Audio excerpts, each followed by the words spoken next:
Hi, Lisa.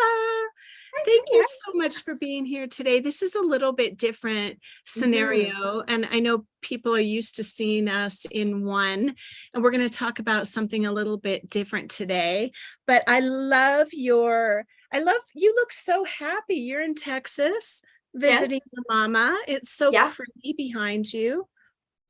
My husband made a makeshift office for me in my mother's laundry room. So on the other side of said curtain are a washer and dryer. Woo! That Anyway, is I so well, your shirt matches the background. I just realized. That's was amazing. not planned, but What are the chances? I I, know. And I'm outside due to, like I told you, my son is having a kombucha, whatever you call it, creation station inside. And I'm about to go to my first pickleball experience. I'm I so heard it's so excited. fun. I know I've been playing tennis and it's hard and I love it, but I don't know. I'm gonna challenge myself. Okay, so the reason for us being together today, as you know, I'm really interested always, but most particularly at this present time, in creating some visibility around the coaching industry Mhm. because it's such an explosive environment right now in a positive way. Like so many people are at this point where they're hiring coaches and seems like everybody and their sister, brother, and mother is your mom a coach? Because it seems like everybody's mother is becoming a coach. My mom Um, is not a coach. okay, good. Hashtag one. Not that kind of hashtag, the old fashioned kind of hashtag. So anyway, so this conversation today, I've been inviting people to come live to share their experiences being coached. Now, I know that you also are a coach, but and which is why this is like double, not double trouble, but double value, two for I'm one today. double trouble and double value. Yeah, double value. So I have some specific questions All I right. would like to ask you if you're open to that. Absolutely. Okay, so first of all, let's get a little bit of context here. How long have you actually been a coach? I know, so Lisa Michelle Zega is a grief coach and a life coach. And I am going to let people know that she is a professional in this industry and she does work with people to move them along that trajectory from, you know, anyone that's ever been through grief all the way through really coming back into a full and thriving life. So how long have you been doing that professionally? 10 years ago, I is when I, has it been, or 12 years ago, officially became a coach. Okay. Yeah. And then I've gone through iterations of that, even at one point disqualified myself as a coach, meaning my marriage ended and that didn't make sense to my brain to be coaching from that place. So I facilitated wellness. Like I've many iterations, many certifications, training, and now assimilating so much life experience into the woman and coach that I am today. Okay, cool. So that's going to be another conversation around your Absolutely. coaching, which I'm really interested in having with you, actually. But today, the questions I want to ask you are about the experience of working with other coaches. So, when was the first time that you worked with a coach? I know a little bit about your background. I think you've worked with some. Yeah.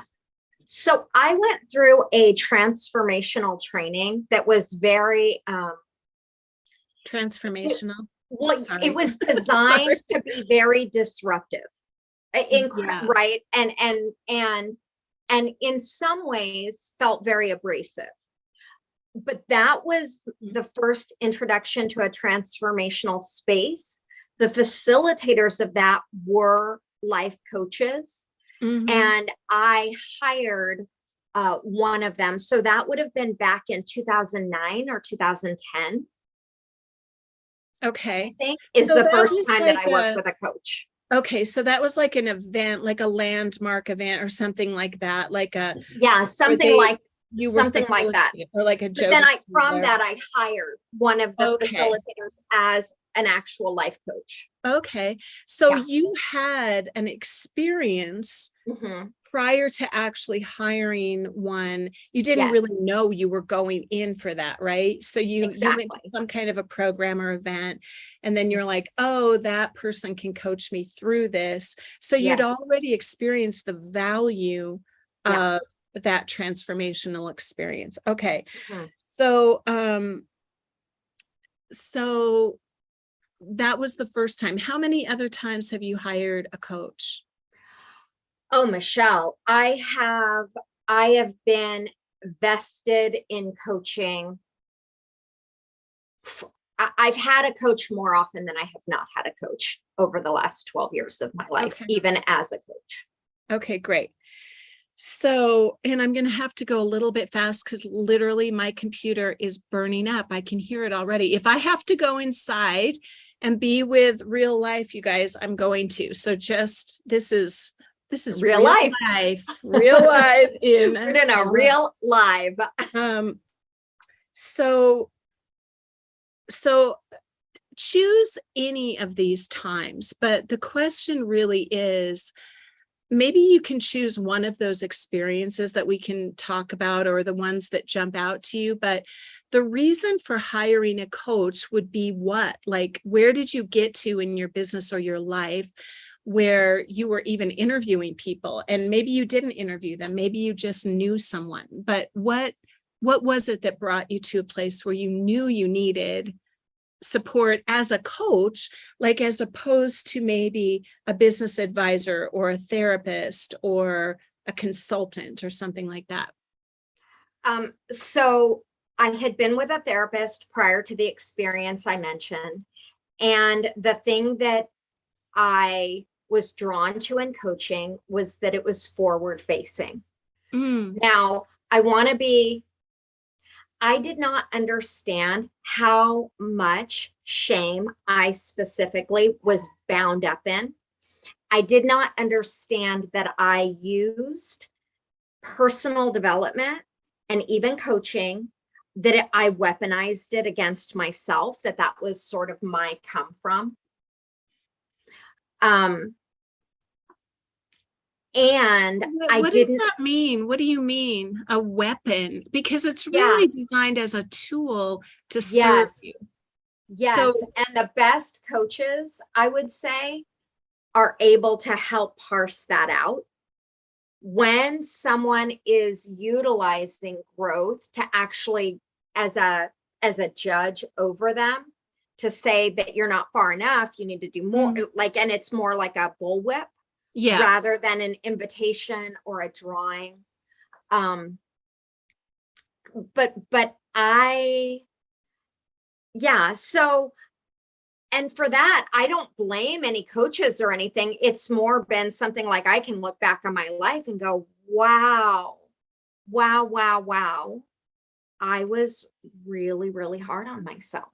Mm-hmm. And so, but I think to answer your actual question, I was desperate to be different than I was. Mm-hmm. My marriage was falling apart, Mm-hmm. and I didn't understand how I could have such deep longing for intimacy and partnership and the type of home I wanted and all the things, and be so desperately far from where I wanted to be. And so I was really in that place of, look, I'll do therapy, I'll do coaching, I'll go to all the transformational trainings, I'll read all the books, I'll listen to all the sermons. I will do every fucking thing that needs to be done to be different. Okay. So it sounds like Starting you from were, the place of being different, though, is not an empowered place. I'll just say yeah, that. but you were in so it sounds like you were in a vulnerable place. You were Yes, really committed to doing whatever it took to yes, make change. And yes, so hiring a coach was a piece of that. And yes, it appealed to you because you'd already been in therapy looking back and you were ready now to move forward. Is that? yes. That's a Accurate? great summary. Okay. So when you were, did you interview coaches or were you drawn to someone? How did you make a decision about your coach, the coach that you wound up hiring? And It you was could share all on any of through, them, really. my first one was, like I said, through that transformational experience. When I Mhm. became a coach, I ended up hiring someone that was further along from my same coach training. Mhm. Um, and that was really powerful. The Yeah. most recent, I did not hire her. I didn't interview her. She had a podcast, and Mhm. she really spoke to the most empowered part of my soul. And I put her name on a vision board, and I love this coach, and I am so grateful for her existence in the world. And I just knew, it was like my inner knowing, I must work with Catherine Ann Morrison. That's her name. And I eventually did. Excellent. Okay. So you're really speaking to this idea of intuitive knowing, energetic connection, that kind of thing. It's not like you were Googling certified coaches in my near me or something like that. So that's a good question, though. Was or has, it sounds like maybe in one specific area, certification was important, but was certification something that you were looking for in terms of making a decision?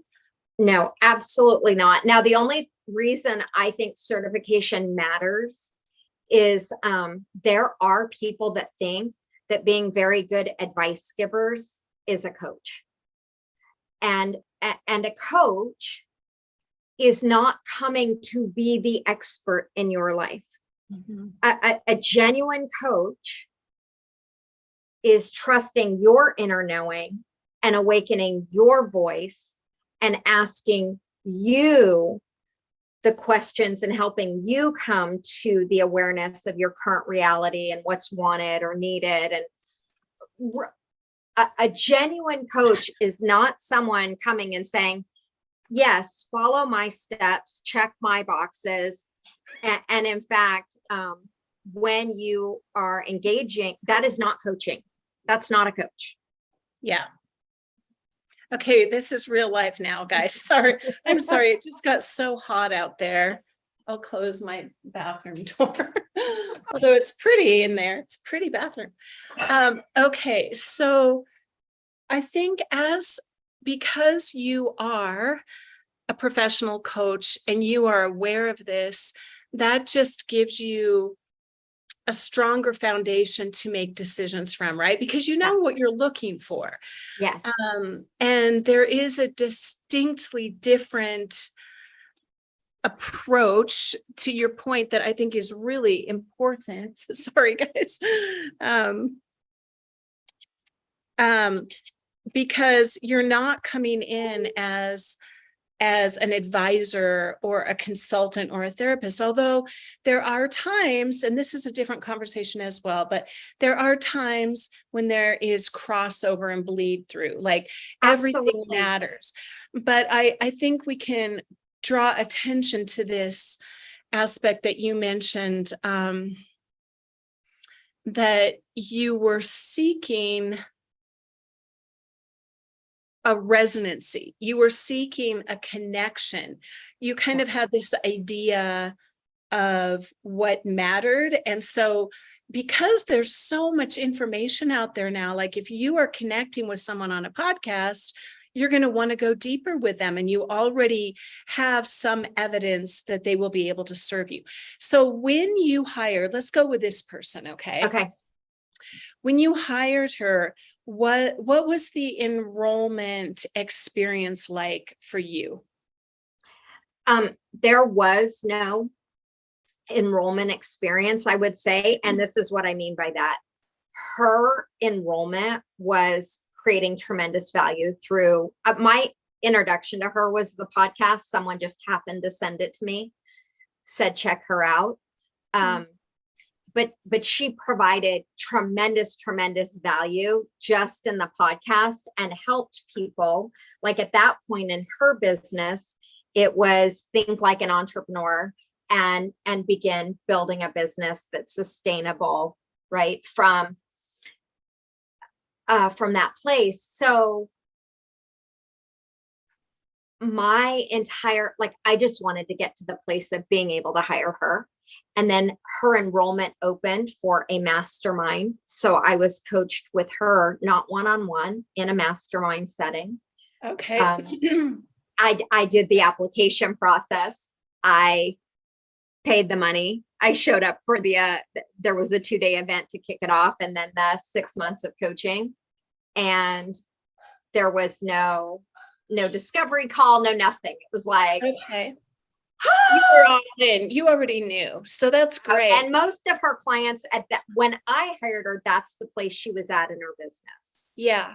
Right. She wasn't doing discovery calls at that point. People were, yeah. Yeah. Okay. And there was an application process. So yes. So she was learning about you and your needs a little. So was there like a clearly defined outcome that was jointly understood between the two of you? So her basic communication to people was $10,000 months, right? So that was, and so there was much more than that, I think, in terms of why different people were drawn to her. There certainly was for me. But she spoke in tangible communication like that.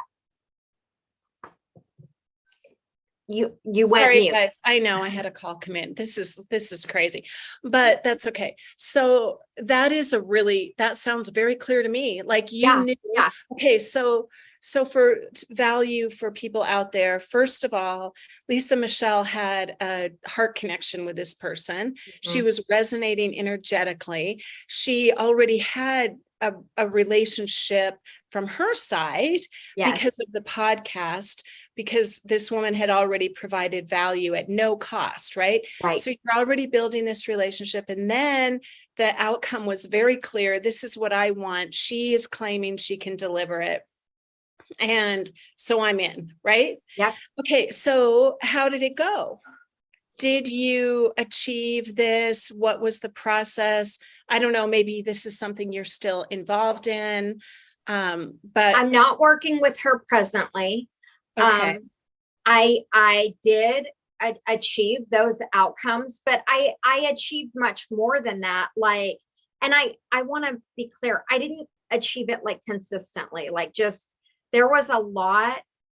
It was not till I became a solopreneur that another layer of latent shame for me emerged. I attach a lot of identity to value, to success.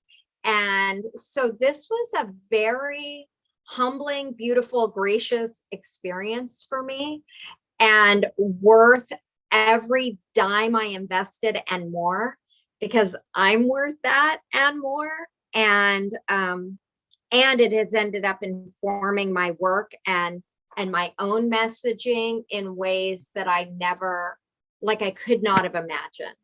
Mm-hmm. And I am so grateful for the woman that I am today.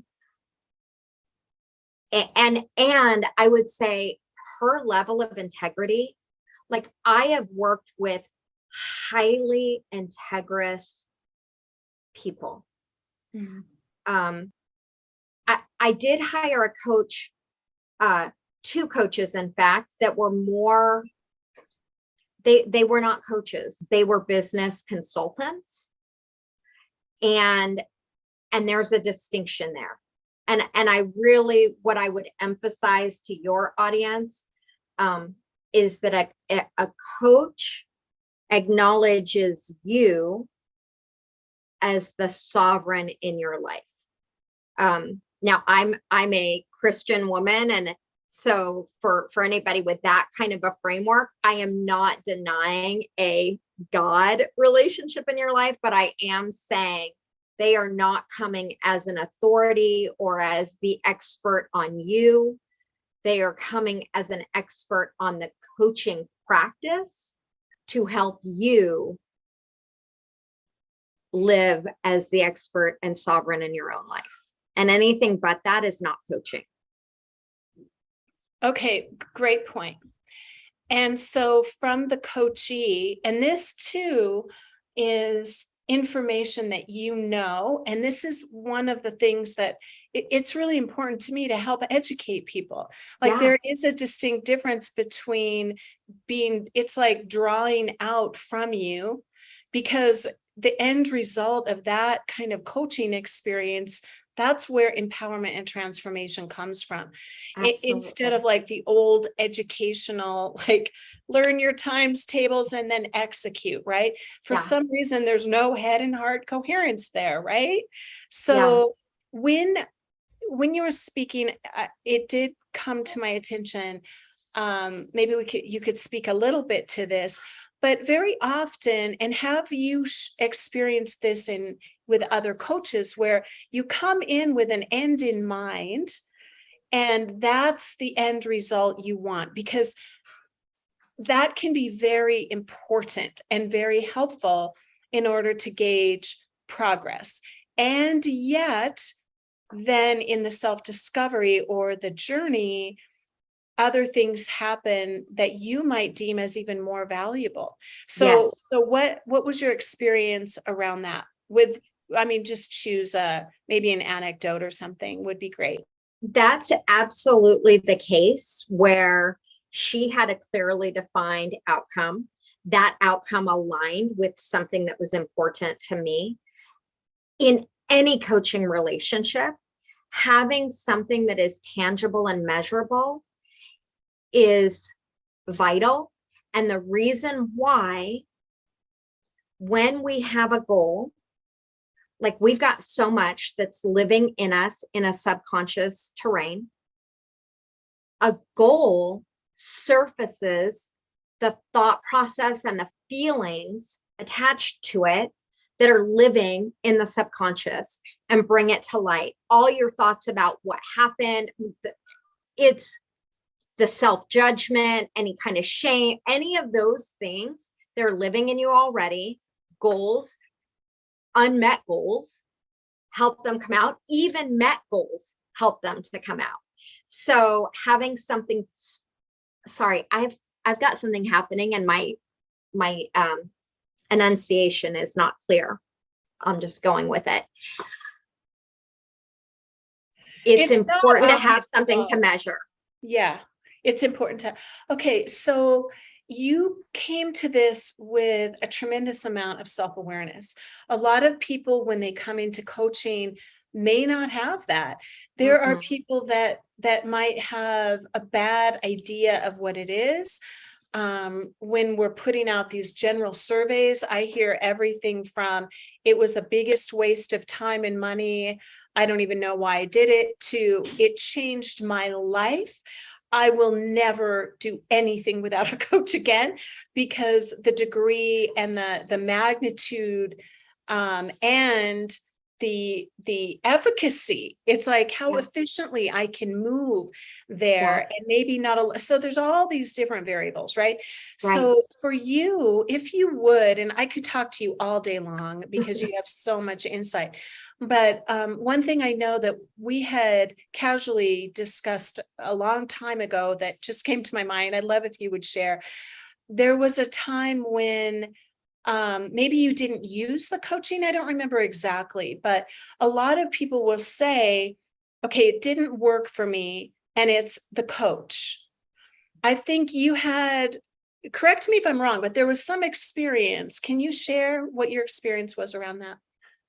Well, yeah. So even with the coach that I am talking about, I did not consistently meet my desired outcome.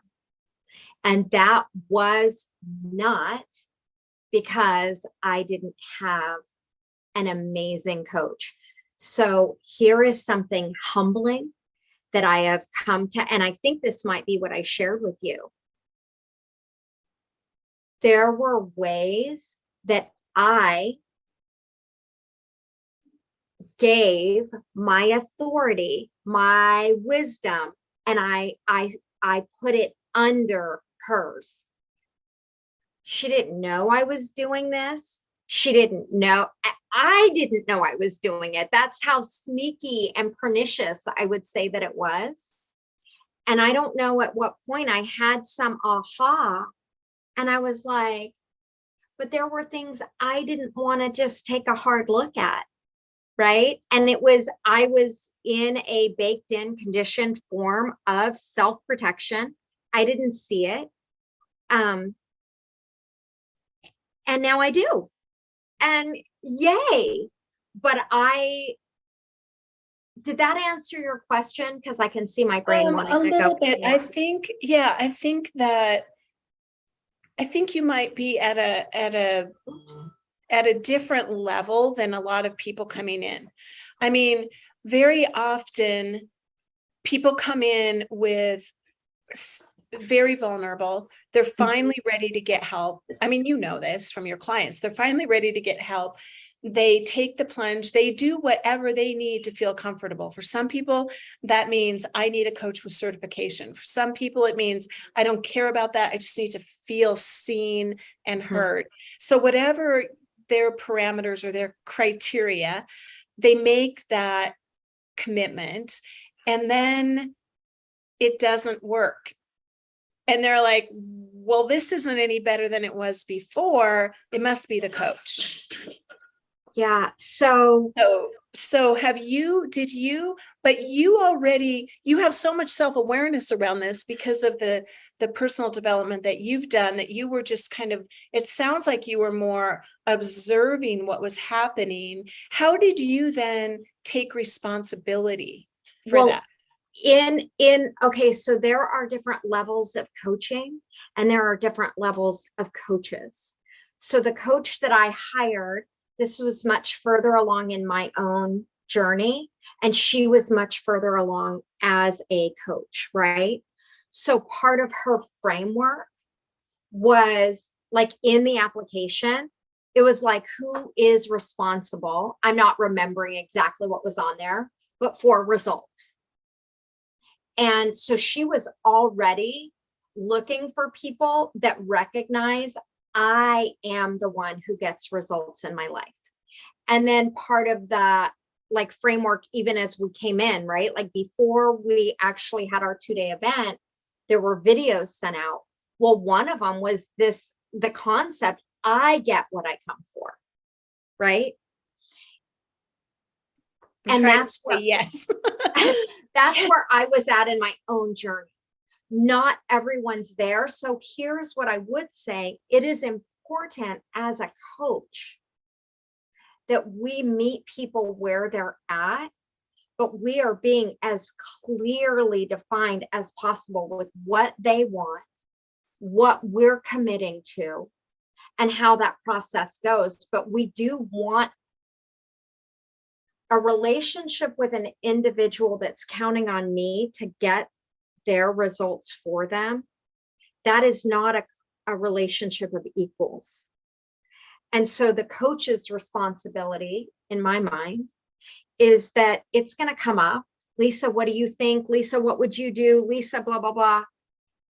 And where we're continuing to give authority back to that person. It doesn't mean that I don't give parameters to people or frameworks or help, but I'm not taking responsibility for their life and really helping them to know how beautiful they are, how powerful they are, the strength that's latent within them, all the different things. And they are drawing from that. We are all built, we all have self-efficacy, and then we build it as well. Like we all have muscle, but then we build muscle to strengthen muscle so that we have, and now going back to an emotional side, we're building trust with ourselves. A good coach or a coach that is a coach is helping you build trust with yourself. Did that? Okay, so I want to flip this back to you being coached, Yes. and this is great. And I think you had shared something with me where you literally didn't use the person or something, or Oh, I don't remember that was who one of this the was or people what. that I said was a consultant and not a coach. That in working with Okay. them, my discernment was, this is not working for me. I just had an honest conversation with myself.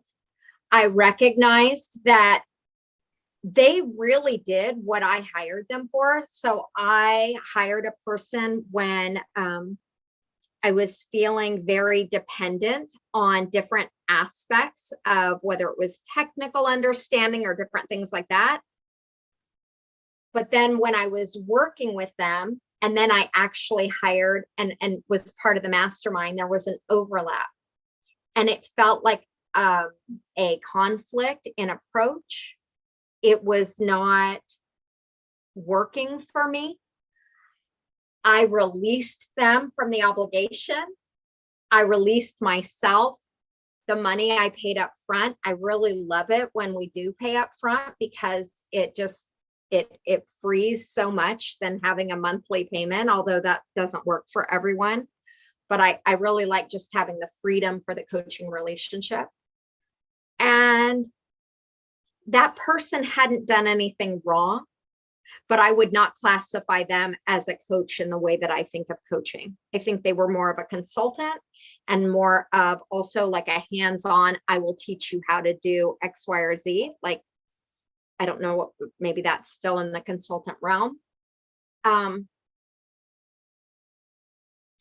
And so I just released them and myself. Oh, and I had another experience where I invested $10,000 in someone. I think you might be thinking of this as a business coach. This was, I don't know why my time frame, say in 2014. No, it couldn't have been then. When did he die? 18. He died in 18. So say I hired them in 2017.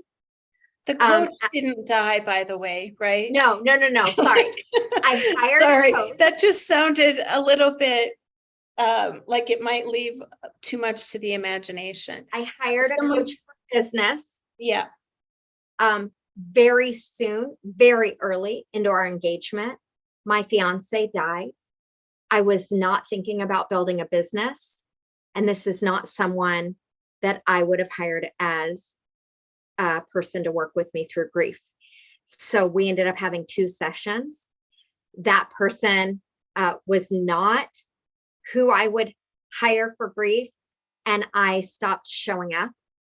And they kept the $10,000. I never went and tried to negotiate that back into my life. I simply took responsibility and said, I'm the one that stopped showing up. I didn't try to renegotiate. I had compassion on myself that I was in a grief place, and I took it as a life lesson. That might be what you're remembering. Okay. Yeah. I'm going to speak to this. Honestly, you're providing so much value, and we could talk all day, as the world knows, anybody that's watched us talk. But really, what I want to focus on for just a minute, and then we may wrap this up, and I want to bring you in on the other end more as a coach, but I'm trying to really help people understand what can happen so that they can be better prepared to navigate these relationships. And what I really love about what you have shared amongst, all of it, but this specifically is that, first of all, when you said, I love just paying up front, and this isn't like a plug to pay us up front. It's not, the thing is, you don't realize how much the actions you take when you're being coached affect your outcome. There's really something behind this phrase. when you pay to play, you get results. And it's not because of what they're charging, it's because of what you are investing in you. So the more you put out, the more you're going to show up. I mean, that's just life. common It's life, sense, right? I cannot even tell you how many $100 packages I have blown off, invested in and then blown off. Yeah. And I'll tell you what I never blew off. Was 10 or 30 or whatever. Okay, so the second thing that you shared that I want to bring a spotlight to is it's incredible how much responsibility you were willing to take. Okay. Now that can also, there can be self-awareness around that, of being coached on that, as you know, for sure, that. And yet, when we take full responsibility for the outcome, regardless of, even if we made a mistake, I think most coaches have been through this. We've invested in high ticket programs that we got nothing that we expected from that coach. And yet the growth we take responsibility for. Okay. It's like any adversity in life. You're just going to say, okay, I am more empowered when I take responsibility. How can I be better? What can I do differently next time? How do I need to educate myself? Whatever it is. So, and you did that in the middle of losing your fiance. Well, that just says so much about you. That's quite remarkable, honestly. And it was also really obvious. Michelle, part of it was I kind of went dormant because I was grieving, because I was investing my time and energy in that. And then when I emerged, it felt like, for me, I thought, well, I let too much time lapse and I just went on with my life. And it felt more, now I think I could be coached around that. Hey, there was an opportunity for me to go back and say, and maybe negotiate with her. I didn't choose to do that. Like, by the time it was all said and done, a year had passed, and I had 2 or 3 sessions, I'm not sure. And, but here's something that I learned just I used to facilitate emotional wellness outside of coaching. And one of the things was, if I take responsibility for all the mistakes, then I get all the celebration for all of the victories. And it's kind of like, you don't get one without the other. So I don't want to lay my blame at someone else's feet and then not get all the juicy goodness that I accomplish. I want it. That says it all. Okay, so is there this has been much longer than I anticipated, and I appreciate your time. Is there anything else? I mean, I don't know that there is anything else, but when someone is looking for a coach, anything else that pops in your head that you want to share before we sign off for today? And, we'll be back for sure. I think, yeah, there's 2 things. Like, a coach in that discovery process is not there to pressure you into working with them. They are really there. I mean, a solid coach, they are there to help you make an empowered decision. Now, a lot of us have been just conditioned around survival and to be responding from fear. So a coach in that is helping you stretch beyond what's comfortable. Mm-hmm. And I would still say to trust yourself, but to trust your desire. Like make your decision from a place that loves you and believes that things are going to work out for you. And at the same time, it should feel like a stretch. And I don't like the word should really in any context. When it is for the best version of ourselves, we are stretching into the future. So it will feel like a stretch. It will be uncomfortable. Discomfort is not like bad or wrong. And we want our decisions for ourselves to be made from a place of love that is trusting that life is on our side. And I would say that God is on our side. So Excellent. That's beautiful. I love that. Thank you for sharing that. And yes, and that's kind of the razor's edge, right? You're out of your comfort zone, and that's where you want to be. And yet there's also an inner knowing that you need to trust. Yes. And making sure that it's not, you want to stretch with the right person. Yes, Not with someone that absolutely. you feel like preyed upon or something like that. So, Or yeah. someone who you intuit wants to fix you or knows better than you, or like you're the inferior in the relationship. You want someone coaching that is coming human to human, soul to soul, and is able to help you see, to broaden your vision. But it is not there to fix, teach. It's not a top-down deal. It's not a top-down deal. And if you get that sense, you're probably right that there's work they need to do. I get that with therapists too. Like they might have an expertise I don't have, and we want their expertise, but we do not need top-down dynamics in our lives. Yes, we just don't. That's brilliant. Beautiful. I'm not going to respond because you and I will keep going. Like there's just so much to talk about here, but thank you so much. I really appreciate everything you have shared. And next time we need to flip the script and have you more on the coaching end of it. Although we kind of played back and forth. It's impossible not to just because it's my life, right? Yeah, like your perspective, but it's important. And I think people will glean a lot from that, that perspective of both sides, and we'll bring in.